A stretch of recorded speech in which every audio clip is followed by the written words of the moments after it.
Recursos Humanos para Todos, episodio 6.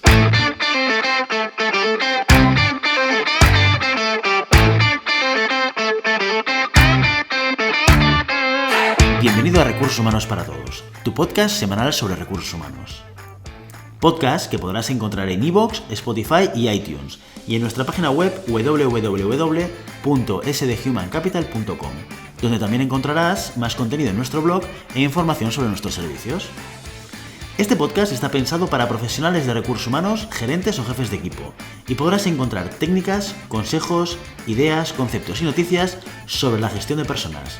Eso sí, con un enfoque práctico y aplicable. Mi nombre es Guillermo, socio de SD Human Capital, y conmigo hoy tengo a Ramoni, también socia de SD. ¿Qué tal, Ramoni? ¿Cómo estás? Muy bien, Guillermo, aquí estamos otra vez. Perfecto, fantástico. Oye, antes de empezar con el contenido de hoy, me gustaría compartir contigo un feedback que hemos recibido. Estupendo. A través de nuestra página web, a través del contacto de nuestra página web, Susana se ha puesto en contacto con nosotros porque estuvo buscando el último episodio del podcast vinculado a selección de personal y no lo encontraba. Entonces, primero de todo, agradecer a Susana que nos contactase porque identificamos un problema en la web a la hora de haber subido aquel capítulo. Y por otro lado, también muchas gracias por su feedback. Nos dice primero que no había conocido antes el tema del podcasting, con lo cual... Bueno, me alegro que haya empezado con nosotros, ¿no? Lo ha descubierto a raíz de Recursos Humanos para Todos. Y nos dice: gracias, Guillermo, un gusto escucharlos. Es una herramienta que no usaba y me gustó mucho. Los estoy visitando mucho y me gusta lo que hacen. Saludos y te cuento si tengo algún problema. Muchas gracias. Pues Susana, una vez más, muchísimas gracias por tus comentarios, por tu feedback, porque también nos ayuda a identificar, pues mira, en este caso, un problema técnico que tuvimos con la subida del podcast a nuestra página web. Perfecto. Si te parece, Ramoni, un poco el objetivo del capítulo de hoy, del episodio de hoy, era seguir desarrollando las diferentes etapas de un proceso de selección. Habíamos hecho una primera visión global de lo que es un proceso de selección con sus diferentes etapas. Empezamos a hablar de cómo hacer la definición de un perfil para buscar a candidatos, para buscar talento dentro del mercado, y hoy tenemos que entrar en, oye, ¿cuál es el primer paso? Una vez tengo claro qué es lo que tengo que buscar, ¿cómo ejecuto, cómo inicio ese proceso de selección? Pues bueno, correcto lo que dices. Vamos a ver, para seguir con el proceso de selección, lo siguiente que tendríamos que hacer es preguntarnos cómo tenemos que hacer esa búsqueda y dónde va a ser el sitio o el lugar más adecuado para hacerla, ¿no? Entonces vamos a entrar un poquito, si te parece, mezclando ambos temas. ¿De acuerdo? Porque yo creo que van a aportar información de forma bastante unida, ¿no? El cómo podemos hacer la búsqueda es algo que ya habíamos comentado brevemente, pues solo recordar que podíamos hacerlo de dos maneras diferentes. Una, dirigiéndonos a aquellos candidatos que son activos o que están realmente buscando empleo, y eso es a través de una publicación, llegamos a ellos. Y luego, por otro lado, a través de la búsqueda directa llegamos a los candidatos que son pasivos, es decir, esos que no están buscando, pero que a lo mejor le haces una propuesta que pueda ser interesante y que están dispuestos a hacer un cambio en su vida profesional. Si te parece, hablamos primero de lo que es la publicación. De acuerdo. Y hablaremos un poquito de ¿dónde podemos publicar?, ¿no? Porque hay un montón de portales activos, cada vez hay más. Yo cada vez que entro me encuentro más portales, algunos que los uso, otros que no los conozco, en fin, una cantidad de portales muy variada.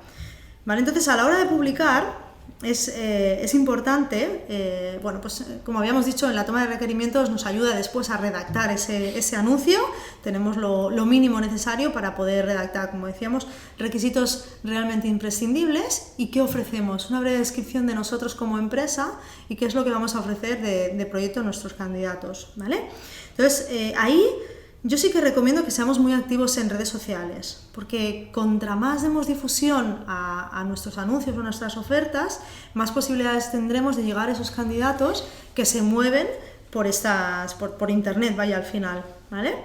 Entonces, ¿Y eso, perdón, eso qué quiere decir? ¿Quiere decir lanzar, digamos, la publicación o, digamos, la vacante a través de Twitter, a través de LinkedIn, a través de Facebook? Justo eso. ¿A través de todos lados? ¿A través de alguna red social concreta? O... Pues depende porque lo primero es, tienes que tener muy claro cómo es ese perfil, qué tipo de perfil queremos acceder.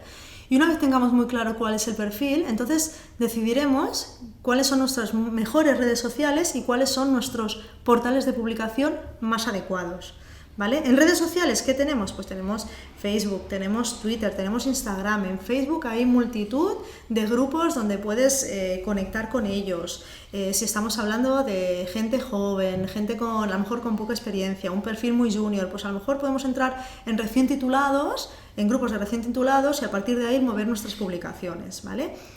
Para eso es importante que previamente nosotros estemos trabajando nuestra marca empleadora, nuestra empresa. Es decir, que tenemos que tener muy claro cuál es nuestro público a nivel de empresa dentro de cada una de estas redes sociales, para que a la hora de publicar seamos capaces de llegar a ellos con mayor facilidad. Y tener visibilidad de marca de alguna manera, ¿no? Eso es. Claro, aquí hay una cosa que es importante porque tocamos un tema de employer branding, que es una estrategia un poquito más amplia, que requiere también de un planteamiento como muy específico a nivel de digamos, estrategia táctica de redes sociales en las que yo voy a estar, de qué manera, qué visibilidad, lo que tú comentabas de los grupos, que también es muy importante porque, oye, hay determinados colectivos donde me va a interesar ser más visible que en otros quizás, y ahí voy a tener que dedicar más tiempo para ganarme esta visibilidad. Pero, claro, si yo soy una empresa que no hago employer branding, ¿tiene sentido igualmente que yo publique a día de hoy mis vacantes en redes sociales? ¿O no? ¿O es mejor que me espere a que genere esta estrategia de employer branding? A ver, yo creo que todo va ligado, pero al final el hecho de poder dar visibilidad a tus publicaciones siempre es importante porque te va a ayudar a la hora de que cuando un candidato está haciendo búsquedas, no siempre lo hace a través de portales específicos esa búsqueda de empleo, a veces lo hace a través de metabuscadores o a través de Internet amplio, como tal, Google, que es un metabuscador, y eso le va a derivar a las diferentes entradas que coincidan. Si tú tienes publicado en tus redes sociales la posición, ¿vale? Al final es más fácil que contra más difusión tenga, más fácil te llegue ese candidato a ti, de una manera o de otra, ¿vale? Con lo cual yo sí recomiendo igualmente que escojas bien, no lo lances a todos lados, pero depende si tu público es un público, depende de quién sea, pues dirigirte a Facebook, a Twitter, a Instagram, pero sí que le des visibilidad a la oferta, eso sí que te diría, siempre da el máximo de visibilidad, cuando estamos yendo por publicación, ¿eh? ¿De acuerdo? ¿Vale? Entonces, y esta es la parte gratuita, porque al final están en redes sociales. Correcto, no te cuesta nada. No te cuesta dinero. No te cuesta nada. Haz una imagen atractiva, siempre utiliza imágenes, poco texto, pero utiliza imagen también, que la imagen siempre atrae. Es decir, que busca tus herramientas, pero date visibilidad en las redes. Y en esto hay herramientas, gracias a Dios, hoy con Internet tenemos un montón de herramientas gratuitas que nos permiten hacer cosas fantásticas, ¿no? Nosotros utilizamos de manera recurrente la página web de Canva, que te da formatos preestablecidos y formatos que tú puedes montar, pero que son muy sencillos de utilizar y que son muy resultones, ¿no? El resultado sin ser un gran diseñador, te salen resultados que están muy bien. Y luego, por otro lado, siempre utilizar fuentes de imágenes gratuitas, ¿no? Si no te quieres gastar dinero, pues hay una, yo de la que soy fan principalmente es Unsplash, luego lo pondremos en las notas del programa para aquellos que queréis utilizar estas herramientas, que sepáis que están y que te da fotos de alta resolución a un precio cero, o sea, que son gratuitas completamente, con lo cual ahí sí que puedes jugar un poco para que no te cueste tanto el dar visibilidad a tu marca empleadora a través de publicaciones de fotos, de imágenes, de cosas que pueden, digamos, desde una perspectiva de diseño, sin necesitar ser un experto utilizando herramientas de maquetación, pues hacer cosas que queden muy bien, ¿no? Eso es lo que recomendaría siempre, porque como tú dices es algo gratuito, con lo cual es fácil de hacer y puedes mejorar así tus resultados, ¿vale? Nosotros nos llegan muchas candidaturas que nos llegan porque han visto que en las redes sociales o que en nuestra página web hemos publicado algo, ¿vale? O sea que al final sí que llegan, ¿vale? ¿Qué más? A partir de aquí los portales, como decíamos, tenemos dos grandes portales que son los más conocidos porque son quizás generalistas, como podrían ser InfoJobs o LinkedIn, pero luego hay muchos portales que son especializados, ¿vale? Que hoy quiero hacer mención a alguno de ellos, ¿vale? Como por ejemplo Turijob, para todos aquellas ofertas de empleo que están relacionadas con el mundo del turismo, de la hostelería. IngenierJob, para aquellas ofertas, pues como ya lo dice el nombre, de ingeniería, ¿vale? Ingenieros que estén buscando trabajo. Tecnoempleo, todo aquello que esté relacionado con tecnología.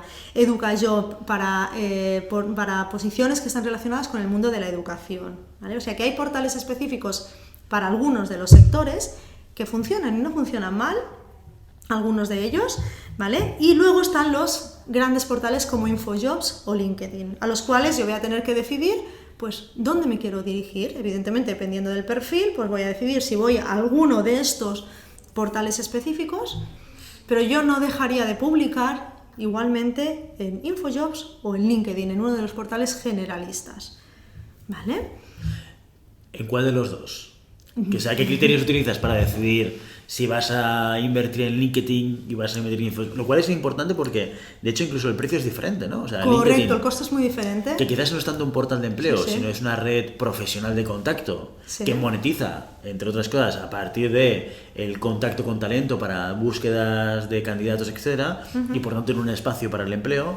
Y InfoJobs, que es efectivamente un portal de empleo 100%, ¿no? Como tal. Y en este sentido, pues, de entrada, para que todo el mundo se ubique, InfoJobs, el precio por publicación debe estar alrededor de los 280 euros, más o menos, por publicación En simple. InfoJobs aproximadamente por publicación simple sí, está cerca de los 300, 200 y pico, depende. Luego ahí puedes comprar planes que son, por ejemplo, 10 ofertas de empleo, 5 ofertas de empleo y a partir de ahí empiezas a abaratar tus costes, pero sí, más o menos una publicación. Luego también simple por depende ahí. de a cuántas geografías de España, porque InfoJobs es España y Portugal, e Italia creo que también, ¿no? España y Portugal seguro. España y Italia no Portugal sabría seguro. decir. Y en función de si el anuncio es visible en Barcelona, Madrid y el resto de España, creo que es la diferencia, hay un precio u otro. Sí, normalmente depende de la provincia en la que tú publiques, ¿vale? Lo que pasa que también es cierto que luego los candidatos hacen búsquedas por provincias o no, entonces en función de eso vas a aparecer en sus búsquedas o no, porque también es verdad que tú cuando recibes candidaturas no las recibes solo de tu provincia, ni muchísimo menos, recibes de muchas otras provincias. ¿Y en LinkedIn cómo funciona? LinkedIn- ¿Cuál es el precio en que nos estamos moviendo? Aproximadamente LinkedIn creo que estaba rondando los 175 por ahí, aproximadamente por publicación simple, creo que era más o menos. Luego también había paquetes que podías ir comprando, ¿vale? O sea que también lo mismo, se va abaratando el coste, se va abaratando el coste en función del número de publicaciones que tú puedas llegar a comprar, ¿vale? Entonces, ahí lo único que tienes que tener en cuenta es a qué perfil te diriges, ¿vale? De acuerdo. Normalmente LinkedIn es una red profesional que quizás un poco más especializada, por decir algo, un poco más especializada, más de manager, más perfiles técnicos, ¿vale? Y a partir de ahí es cuando yo escogería publicar en LinkedIn, pero InfoJobs no olvidemos que es una herramienta que lleva muchísimos años en España y a nivel nacional funciona bastante bien. Bueno, también hemos visto que hay otros países donde hemos trabajado, por ejemplo, en otra selección, donde tienen su InfoJobs de turno, entre comillas, ¿no? Un portal de empleo específico nacional, correcto. que funciona a nivel nacional, que esto sí que es interesante cuando vas a trabajar posiciones fuera del ámbito territorial de la península, en este caso porque InfoJobs es Portugal y España, el poder encontrar la herramienta, el portal de empleo específico del país. Que es donde normalmente tienes candidatos, el InfoJobs de turno, ¿no? Claro, a ver, yo lo que estoy hablando todo es para hacer búsquedas a nivel nacional. En LinkedIn sí que es verdad, puedes hacer también a nivel internacional y a partir de ahí publicar en otras provincias, en otros países, más bien, no provincias, en otros países. Pero si tú quieres dirigirte a cierto público en un país muy concreto, tendrás que hacer un análisis previo y tendrás que conocer cuál es el InfoJobs de cada uno de los países, que nosotros ya los hemos ido encontrando en algunos de los países en los que hemos trabajado, con lo cual es muy importante, ¿vale? Porque son portales que funcionan y que vas obteniendo candidatos, ¿vale? Entonces, estos serían, como decíamos, los grandes portales en los que habrá que decidir en cuál de ellos publicar. Yo escogería siempre uno u otro, InfoJobs o LinkedIn, y luego ver si hay algún portal especializado para ese sector concreto y además publicarlo en ese portal. Pero no olvidemos que al final mucha de la gente que va a portales especializados de sectores acaba pasando en gran parte por InfoJobs o por LinkedIn. La mayoría por InfoJobs. ¿Vale? Con lo cual es importante tener en cuenta estas publicaciones. Lo digo porque cuando uno se plantea publicar, todos son costes y cada uno de estos portales tiene un coste, ¿vale? Con lo cual hay que optimizar el rendimiento que puedas obtener de cada uno de ellos. Claro, y aquí es clave, lo decíamos en los primeros capítulos del monográfico de selección, pero que es clave medir, ¿no? Porque Sí. si tú entras en un sector nuevo, pues te pones a trabajar en una empresa o un sector concreto que no tienes experiencia previa. Lo que tienes que hacer es buscar el ensayo y error, de alguna manera, para saber cuál es el portal más eficiente para encontrar diferentes perfiles. Y para poder saber esto, lo que tienes que hacer es medir, ¿no? Nosotros, por el tipo de perfiles que llevamos, más o menos tenemos la medida, lo que tú comentabas, ¿no? El tipo de perfil más para LinkedIn o más para InfoJobs, pero sí que es importante que si estamos hablando de un profesional de recursos humanos que cambia de sector, que sepa que aquí hay una fase de análisis previa y también de medición y ensayo-error, para no, digamos, incrementar los costes de la selección innecesariamente, ¿no? Y luego no olvidemos también otros portales que suelen ser gratuitos, ¿vale? Que son los de las bolsas de las universidades. Es bastante interesante. ¿De ahí llegan candidaturas? De ahí llegan candidaturas. La verdad, no muchas, pero normalmente llegan alguna candidatura que puede resultar interesante cuando vas a perfiles muy, muy específicos, ¿vale? De universidades, de escuelas de negocios. Todas estas no podemos obviarlas. Y bueno, de los colegios, hay colectivos. Yo, por ejemplo, colegio, trabajé una temporada en el sector médico, sí. Y yo me dedicaba a buscar médicos. Pues evidentemente en LinkedIn los hay, pero hay infinitamente menos de los que hay en el mercado real. Y mi fuente principal de captación era el colegio de médicos. Claro. O sea, yo ahí sabía que mi caballo de batalla era posicionarme bien en el colegio de médicos y ser capaz de que me transmitiesen candidaturas interesantes. ¿Y hacías publicación en el colegio de médicos? Totalmente, ¿no? Hacía publicación en el colegio de médicos. Y LinkedIn ya lo hacía para buscar a aquellas personas que ya estaban en LinkedIn y buscar al candidato pasivo. Aunque el volumen era infinitamente más pequeño que en otros sectores en los que he trabajado, como pueden ser gran consumo, ¿no? En gran consumo ahí es que hay muchísima gente que está metida en LinkedIn, ¿no? Correcto, pues muy importante el apunte. No olvidarnos de los colegios profesionales también, es verdad, porque también nosotros hemos trabajado posiciones de recursos humanos directamente con el colegio de psicólogos. Sí. ¿Vale? Muy bien, pues esos serían un poco los portales. Y luego otra cosita más que sí que me gustaría comentar, y es que si eres empresa, ¿vale? Pues no olvides poner en marcha un programa de referidos, ¿vale? Porque a veces es algo que también te puede funcionar. Es decir, a tus empleados decirle, oye, si alguien incentivar el que alguien pueda traerte currículos o personas que puedan estar interesadas en venir a trabajar contigo. O sea, hacer publicación interna y difusión interna también es muy importante. Esto no es una tontería, porque además es una acción que no cuesta nada a la empresa, versus iniciar un proceso de selección desde cero y todo el tiempo que requieres, con la gente que requieres para hacer toda evaluación y valoración. Cuando te entras por un referido tienes más información, ¿sí?, de más calidad. Los tiempos del proceso se acortan muchísimo y encima te puedes ahorrar el headhunter o te puedes ahorrar la publicación.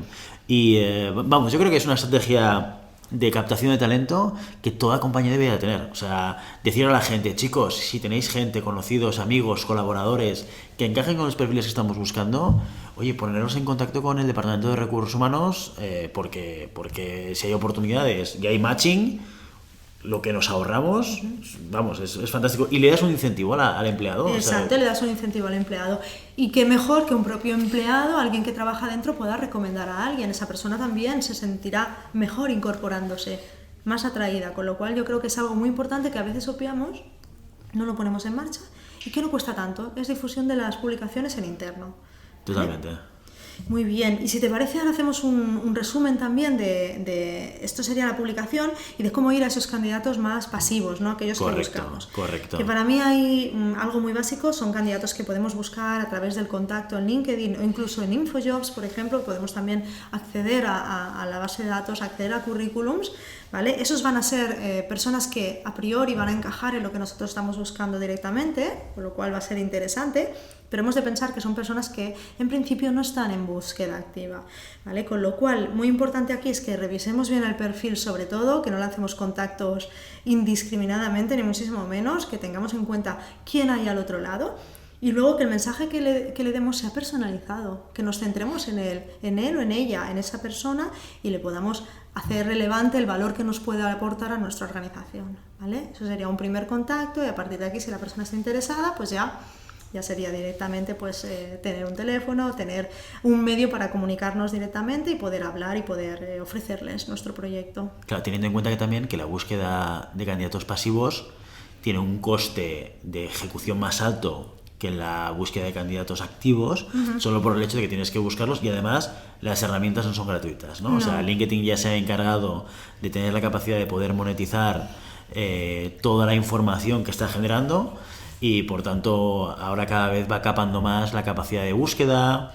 el número de contactos que tú puedes realizar, etcétera, ¿vale? Para poner en valor su base de datos, ¿no? Y InfoJobs hace exactamente lo mismo. InfoJobs, tú no puedes atacar su base de datos a nivel global sin haber pagado previamente, y no puedes contactar o encontrar datos de contacto de candidatos sin pagar previamente, ¿no? Con lo cual ahí sí que tener en cuenta que todo este camino de acción para buscar candidatos pasivos va a tener un coste. Es importante, y también es cierto que no todo el mundo puede acceder a la base de datos, como tú decías. Hay que, a lo mejor InfoJobs está más limitado, y evidentemente en LinkedIn hay que comprarse las cuentas premium o cuentas que tengan de empresa para poder realmente acceder a esta base de datos y esos contactos de forma más ilimitada. Eso es cierto. Que aquí una reflexión con respecto al coste, que es interesante de hacer, ¿no? Yo recuerdo hace unas semanas estábamos en una reunión con toda la gente de AEBIS, de la Asociación Española de Selección y Búsqueda, donde nos juntamos varias empresas del sector del headhunting, que tenemos la misma filosofía de búsqueda, etcétera, y ahí había mucha gente pues que recuerda todavía la antigua manera de buscar candidatos, ¿no? Que conceptualmente es la misma: candidato activo, candidato pasivo. Candidato activo te ibas a publicar en periódico a un coste súper alto. A mí contaban las cifras. 300.000 pesetas o 500.000 pesetas, recuerdo que me comentaban a mí que les costaban las publicaciones entonces. Una barbaridad. Había que pensárselo muy bien. Sí, sí. Y luego todo el coste de gestión, porque eso son cartas que recibías, que tenías que desobrar, que tenías que... Y luego también, por otro lado, el candidato pasivo, que de alguna manera poder llegar al pasivo iba a través de la línea clásica de headhunting, que es llamar en frío a la empresa para conseguir el nombre de una persona que no sabes que existe, o si existe lo deduces. En la medida en la cual tienes contactos y networking, pues vas teniendo más capacidad de conseguir candidatos. Pero por otro lado también era cuán grande era tu base de datos, que hace, bueno, esto nos lo contaba en AEBIS, ¿no? Que hace no tantos años el headhunter se distinguía entre ellos por el número de candidatos que tenía en la base de datos. O sea que es increíble cómo el sector ha cambiado radicalmente a nivel de costes y luego también a nivel de la cercanía que tienes a la información, ¿no? Correcto, y al final ahora la base de datos, como tú dices, antes se medía un headhunter por cuán grande era su base de datos, y ahora tu base de datos es infinita. Es infinita, porque es lo que hay en el mercado, lo que hay en LinkedIn, lo que hay en InfoJobs. Tú puedes acceder a todos y cada uno de estos candidatos, evidentemente con un coste, pero puedes acceder a ellos. Esta es la revolución, ¿no? En el mundo de la selección que ha tenido la tecnología, ¿no? Sí, ahora el valor añadido no es tanto el número de personas en la base de datos, sino tu capacidad de atraer a la persona, de explicar el proyecto correctamente y de tu capacidad de poder evaluar ese candidato respecto a la necesidad de una empresa, ya sea tu empresa o sea tu empresa cliente. Eso es. Correcto. Perfecto, muy bien, Ramoni. Oye, pues si te parece, hasta aquí nuestro tercer monográfico sobre selección de personal. Inicios, primeras etapas, ¿no? Primeras ejecuciones del proceso de selección. Seguramente aquí la vía de candidato pasivo o activo también va a depender del tipo de perfil. Activaremos las dos o una. Todo se ha dicho que en nuestra experiencia como consultora, el 90% de las coberturas las estamos haciendo a través de candidatos pasivos, no de candidatos activos, con lo cual la parte esta de headhunting no hay que obviarla, y es una herramienta que a lo mejor te parece que vas a invertir mucho tiempo, pero el matching que vas a tener con el perfil seguramente en porcentaje de entrevistas va a ser muchísimo más elevado, ¿no? Es una inversión, perdona Guillermo, es una inversión en tiempo inicial, ¿vale? O sea que inviertes al principio para no tener que descartar durante las siguientes fases del proceso. Y no tenerle miedo también a este concepto de que si yo contacto con el candidato pasivo, me va a costar más dinero, ¿no? Que a veces está este miedo de decir, claro, si yo le llamo que no está buscando trabajo, le voy a tener que hacer una oferta que me va a salir más cara. Bueno, esto no es tan evidente, no es tan claro, no hay una relación directa. Sí que es cierto que vas a tener que motivar más a la persona, y entre lo que está cobrando y las expectativas de cambio, seguramente estará buscando una mejora, seguramente que no siempre. Cuando el candidato que está activo, a lo mejor por el mismo salario, ya que tiene motivación de cambio, se va a cambiar, pero no quiere decir que vamos a tener que inflacionar la oferta de una manera exagerada. Lo haremos dentro de lo que son los límites razonables de lo que es el mercado de salarios, ¿no? Eso lo tenemos que tener muy claro, ¿no? El mercado y el sector en concreto en el que estamos trabajando. Sí, tanto. Perfecto, muy bien, Ramoni. Bueno, pues hasta aquí nuestro 6º episodio de Recursos Humanos para Todos. Sobre todo, si el contenido de este podcast te gusta, no te olvides de suscribirte, darnos 5 estrellas en iTunes y me gusta en iVoox y Spotify. Igualmente recuerda que puedes encontrar más contenidos, noticias y recursos en nuestra web corporativa sdhumancapital.com. Muchas gracias por todo, por tu tiempo, por tu atención, por tu interés en estos temas sobre recursos humanos y gestión de personas. Nos escuchamos en el próximo episodio. Hasta entonces, feliz semana. Hasta luego.